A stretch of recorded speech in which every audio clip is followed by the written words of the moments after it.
Oke.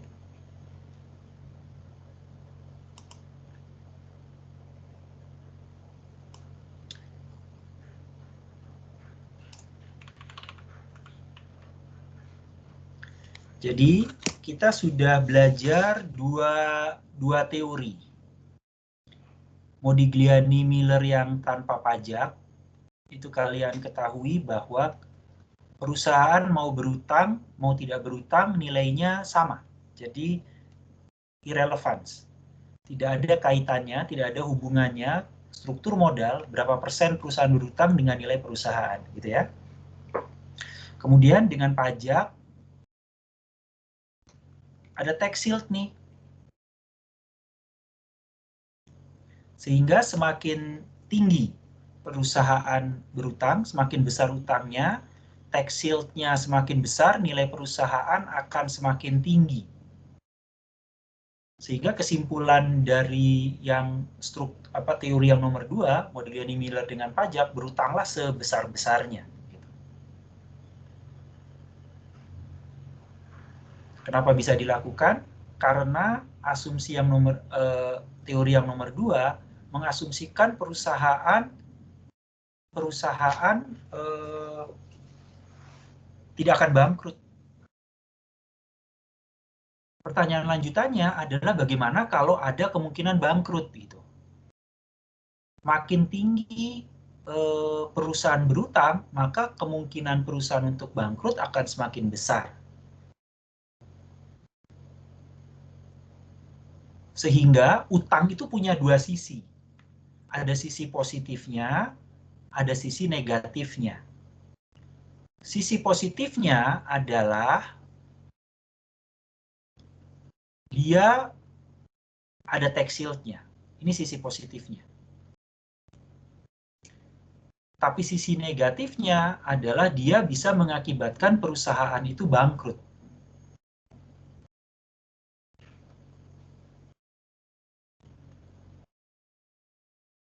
Ini yang disebut dengan cost of bankruptcy. Ya. Semakin tinggi utang, maka tax shield-nya semakin tinggi, tapi cost of bankruptcy-nya semakin besar. Kalian lihat tandanya berbeda nih. Tax shield itu menguntungkan, positif tandanya, tapi cost of bankruptcy merugikan, negatif tandanya. Oke. Itu kenapa teori yang ketiga adalah pengembangan dari Modigliani-Miller-Wittex, tapi dengan tambahan variabel yang namanya cost of bankruptcy. Bagaimana kalau ada kemungkinan perusahaan itu bangkrut? Teori itu dikenal dengan yang namanya static trade-off. Dia disebut trade-off karena tadi utang itu punya dua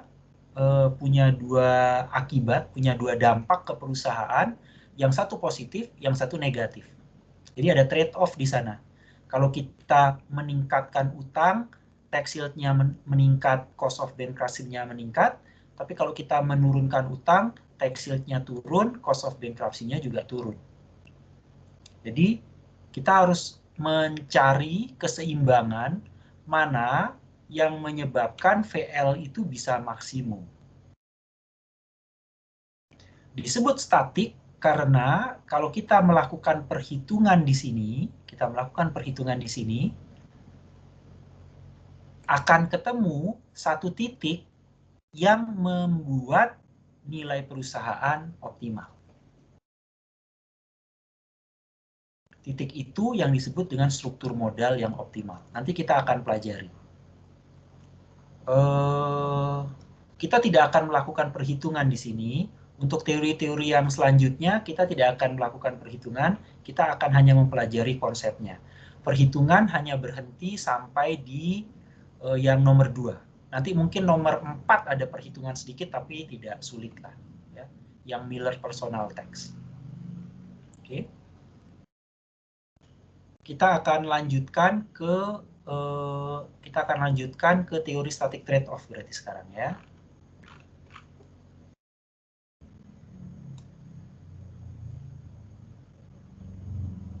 Ya.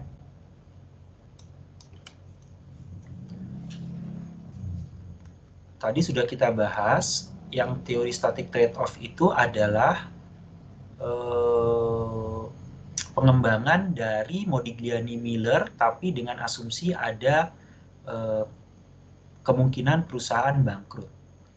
VU plus TCB, ini adalah Modigliani-Miller Wittex, tapi dikurangi dengan cost of bankruptcy. Ya. Oke.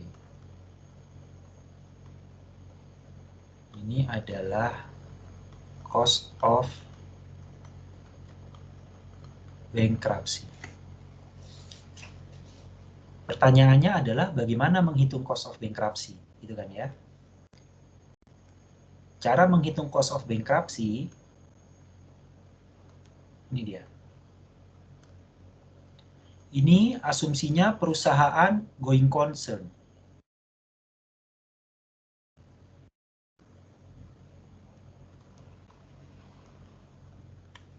Kalau perusahaan asumsinya going concern, katakanlah nilai market value dari asetnya 100, kemudian utangnya 40, market value-nya, equity-nya 60.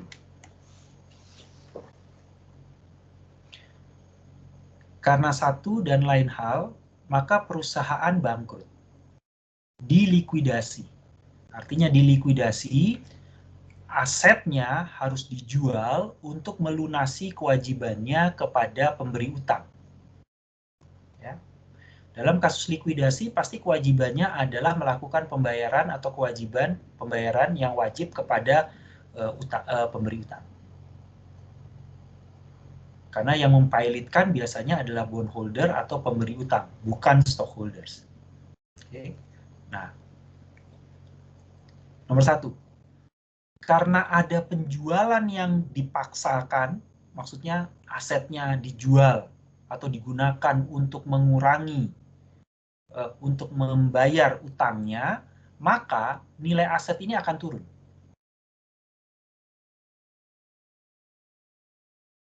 Penurunannya bisa dua sebabnya. Buku menjelaskan ada yang direct, ada yang indirect. Chapter 17. Ya. Jadi chapter 17 awal itu membahas kalau perusahaan bangkrut, ya, dilikuidasi, itu ada yang namanya direct cost, apa saja yang menyebabkan nilai perusahaan turun. Ada juga yang indirect cost. Oke. Kalian tinggal baca apa yang termasuk direct, apa yang termasuk indirect. Tapi intinya adalah ketika perusahaan dilikuidasi, nilainya akan turun.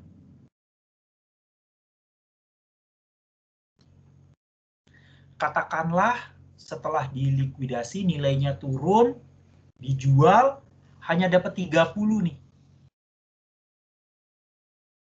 uangnya. Berarti ada selisih 70. Ini adalah penurunan yang disebut dengan bankruptcy cost atau penurunan nilai ya. Penurunan nilainya karena sebagai akibat dari likuidasi.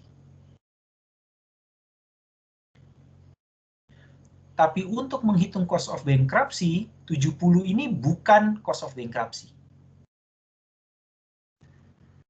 Yang dihitung cost of bankruptcy adalah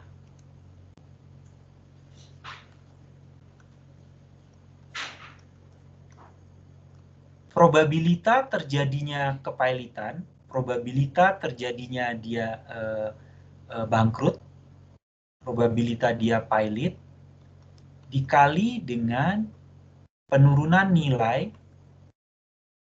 kalau dia mengalami kepailitan.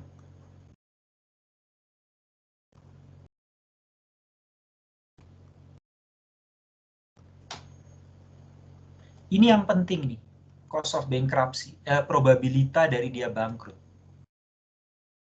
Jadi, untuk menghitung menggunakan teori static trade-off, nomor 1, kita harus bisa menjawab, misalkan perusahaan A, dia ingin menggunakan teori static trade-off untuk menghitung saya tingkat utang optimalnya berapa ya.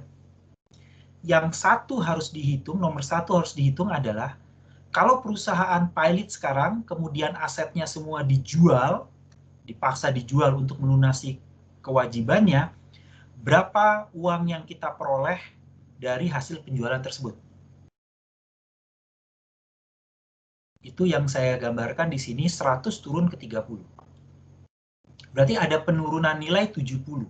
Yang kita cari bukan 30-nya, tapi penurunan nilainya, yaitu 70 ini. Faktor yang kedua yang harus kita cari adalah berapa besar kemungkinan kita bangkrut.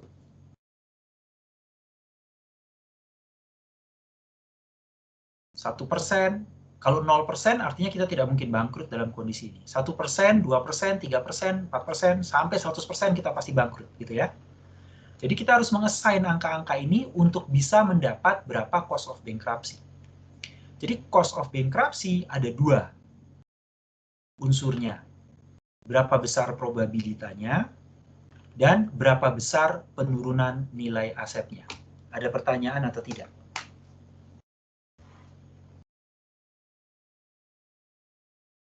Jadi contohnya, kalau dengan tingkat utang 40 ini, kemungkinan pilotnya atau bangkrutnya adalah 20%, kemudian penurunannya 70, berarti cost of bankruptcy-nya adalah 20% kali 70.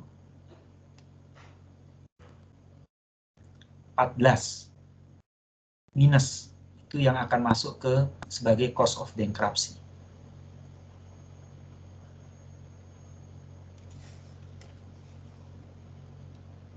Jadi cost of bankruptcy selalu bicara 2 hal. Berapa penurunan nilai kalau terjadi kepailitan dan berapa probabilitas pilot. Sampai situ ada pertanyaan atau tidak? Baik.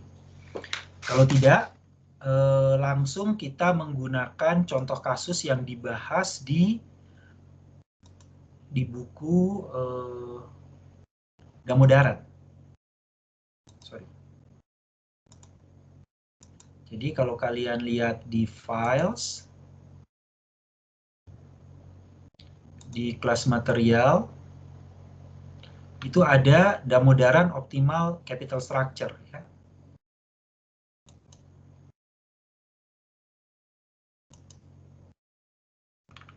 Kita akan menggunakan file itu.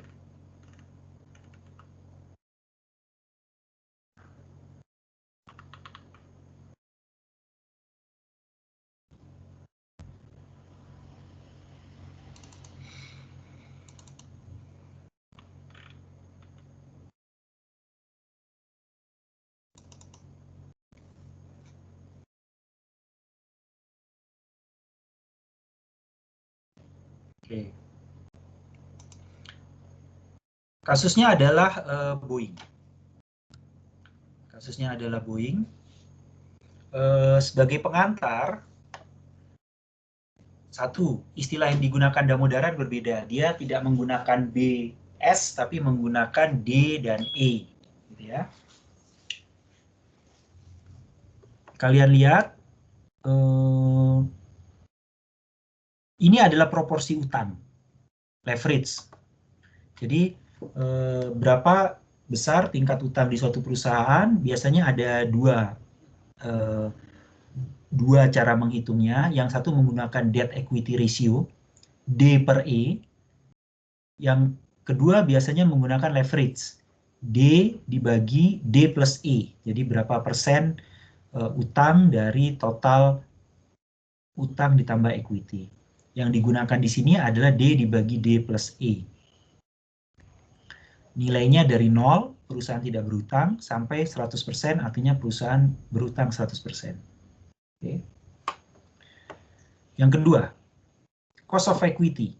Kalian sudah belajar bahwa semakin tinggi utang, maka risiko pemegang saham akan semakin tinggi. Itu menyebabkan RS semakin tinggi. Cost of equity ini RS, lihat 10,5 adalah R0. RS-nya dihitung nih, bisa menggunakan ini. Kalian lihat cost of equity-nya ketika utangnya meningkat, RS-nya juga meningkat. Yang kedua, cost of debt. Selama kita mempelajari tidak ada kemungkinan bangkrut yang di awal, Modigliani-Miller-Wittex dan no-tax, tidak ada kemungkinan bangkrut, maka RB-nya konstan. Tapi begitu ada kemungkinan bangkrut, maka bank atau bondholders juga berpikir, setiap kali saya menambah utang, maka kemungkinan atau probabilitas perusahaan untuk pilot akan semakin tinggi. Karena itu, yang meningkat risikonya tidak saja pemegang saham, tapi bondholders juga meningkat risikonya. Itu kenapa di sini RB-nya naik juga nih.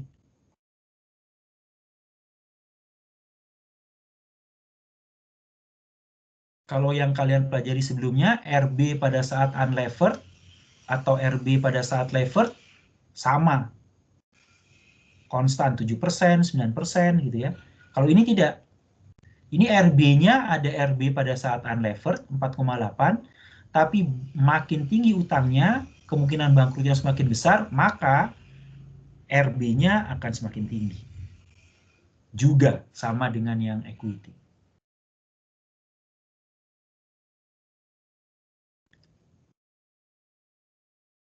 Dihitung WACC-nya, maka kita akan dapat WACC. Setelah menghitung firm value-nya, jadi kan firm value VL-nya adalah EBIT kali 1 minus TC dibagi RWACC.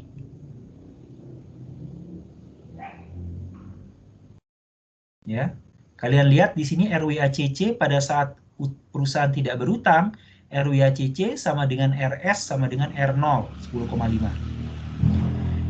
EBIT kali 1 minus TC dibagi dengan RWACC-nya akan dapat firm value.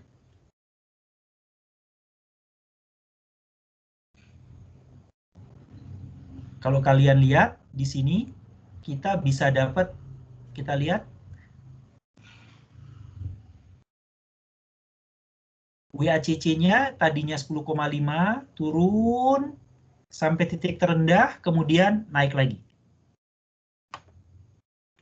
Gambarnya ini, RWACC-nya turun, setelah itu makin ditambah, naik lagi.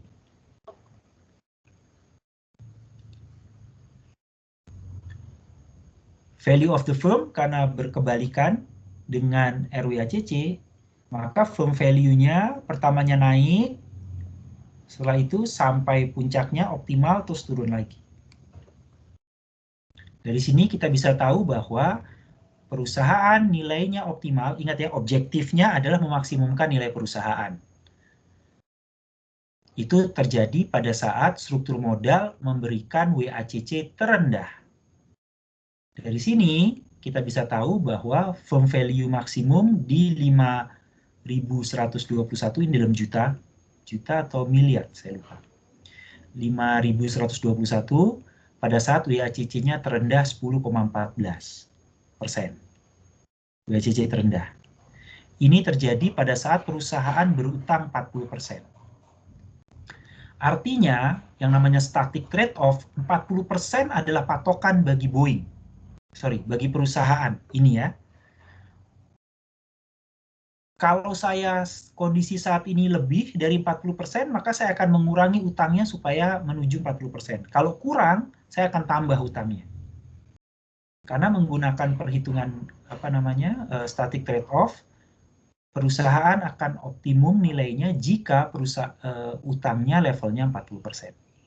Pada saat 40%, RWACC-nya terkecil, 10,14, nilai perusahaannya maksimum, 5.121. Yang tidak mengerti, Siapa? Ada pertanyaan atau tidak sampai dengan titik ini?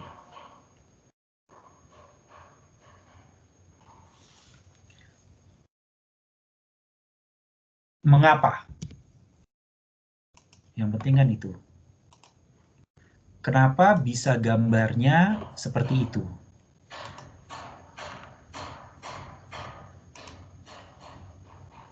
Oke.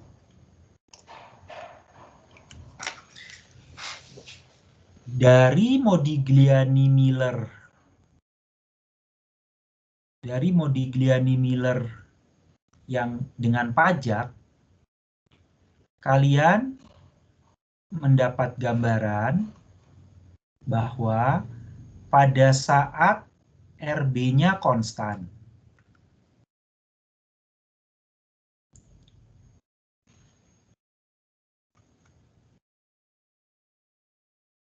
makin tinggi leverage-nya, maka RS-nya akan semakin tinggi.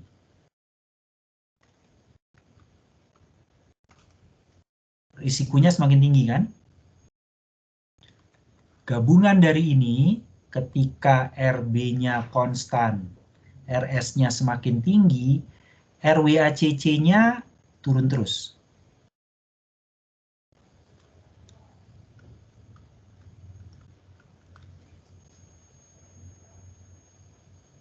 Ini adalah Modigliani-Miller dengan pajak. Sekarang bandingkan dengan static trade-off.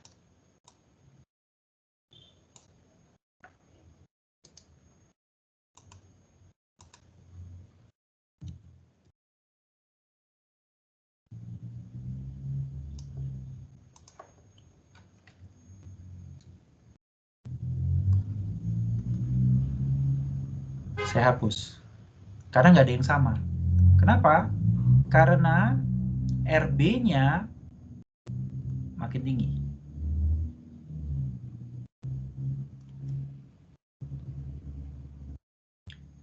RS-nya makin tinggi.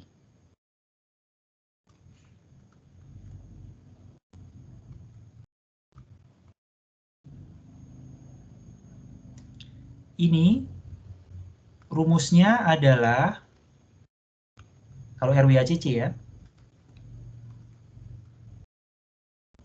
saya daripada nulis lagi, mendingan saya copy yang dari sini aja.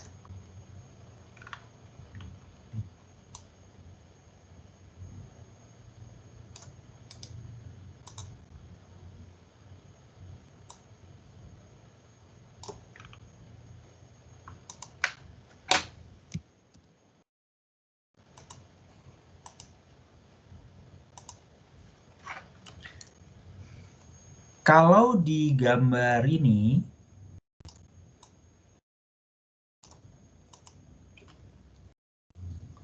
kalau di gambar yang pertama, RB-nya konstan. Ini RB-nya konstan nih. Nilainya tetap sama. Kemudian ada faktor adjustment 1 minus TC. Jadi RB-nya sudah lebih rendah dari RS, di-adjust lagi dengan 1 minus TC, karena ada tax shield. Ada tax interest expense to tax deductible. Akibatnya, kalau ini dinaikkan, kalau porsi utang dinaikkan, maka bagian ini merupakan pengurangan dari RWACC yang sebelumnya. Sementara bagian ini merupakan penambahan. Kenapa? Karena RS-nya kan naik. Kalau RS-nya naik,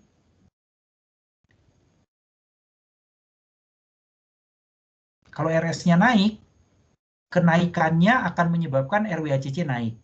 Tapi RB karena lebih kecil dari RS, kalau seandainya proporsinya ditambah, maka RWACC-nya akan turun dari sebelumnya. Jadi bagiannya ini mengurangi, ini menambah gitu kan ya. Nah, ketika kita bicara Modigliani-Miller yang dengan pajak,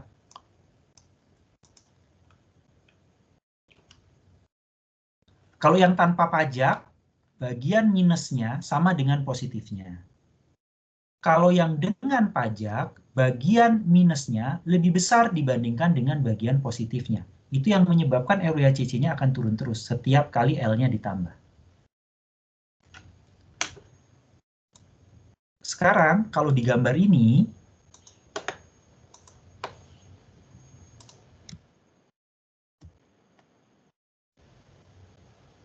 beda lagi ceritanya. Kenapa berbeda? Karena RB-nya tidak konstan. RB-nya nggak konstan. RB-nya juga naik. Sehingga ketika di awal, ketika kenaikan RB lebih kecil, maka dia efeknya sama nih. Ini kalau ditambah, ini kalau ditambah akan mengurangi. Kenapa? Karena ada unsur tax shield-nya. Itu mengurangi RWACC. Nilai perusahaan meningkat. Sementara bagian ini itu tetap akan menambah RWACC. Karena RS-nya naik, risiko naik, maka dia akan menyebabkan RWACC meningkat. RWACC yang meningkat, nilai perusahaannya turun. Nah, masalahnya ketika perusahaan terus menambah utang, maka RB-nya akan semakin tinggi.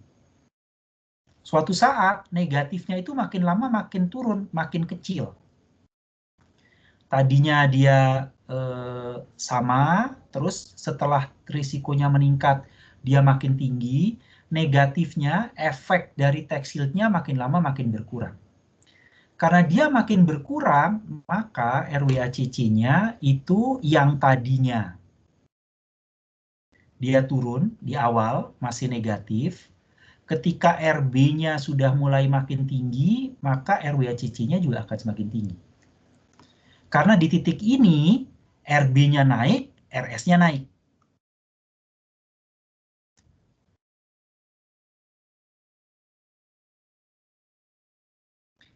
Itu kenapa RWACC yang tadinya turun, kemudian karena RB-nya makin berisiko, makin tinggi juga, akibatnya dia juga akan membuat RWACC semakin tinggi. Sampai sini ada pertanyaan atau tidak? Apa hubungannya dengan tax shield dan cost of bankruptcy? Ketika di awal, yang ketika RWACC turun, itu artinya, oke, kalau yang saya hubungkan dengan nilai perusahaan, nilai perusahaannya kan gini nilai perusahaannya. Gitu kan ya. Dia ada titik yang apa namanya, yang dia optimum. Terjadi pada saat RWACC-nya dia paling kecil, gitu ya. Nah, ketika di awal, efek tax shield-nya, TC-nya, TC kali B-nya lebih besar dari cost of bankruptcy-nya. Ketika ditambah, efek tax shield-nya positif, lebih besar dari yang negatif. Tapi ketika sudah melewati titik optimumnya, tax shield-nya itu lebih kecil dari cost of bankruptcy-nya. Akibatnya, karena cost of bankruptcy itu membuat nilai perusahaan turun, kan dia negatif. Ketika lebih besar cost of bankruptcy-nya, maka nilai perusahaan akan turun. Kalau RWACC minus sama positifnya di sini nih. Ini tax shield-nya, TC-nya. Dia yang menyebabkan efek negatif. Cost of bankruptcy-nya ketika RB-nya naik dan RS-nya naik. Semakin besar kemungkinan perusahaan bangkrut, maka semakin berisiko bagi pemegang saham dan bondholder. Itu yang menyebabkan RB-nya naik, RS-nya naik. Akibatnya RWACC-nya akan meningkat ketika utangnya berlebihan. Sampai situ ada pertanyaan atau tidak?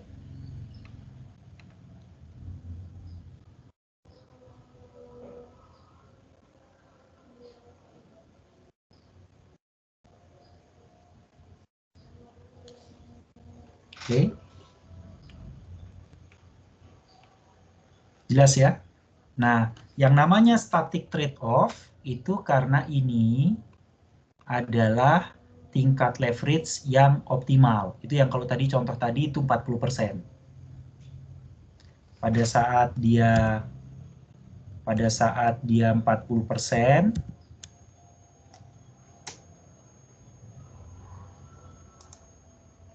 saat dia 40%, nilai perusahaannya maksimum di 5121, WACC-nya paling kecil 10,14.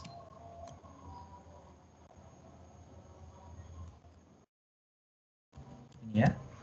Nih. Pada saat 40%, RWACC-nya terendah 10,14, nilai perusahaannya tertinggi 5121.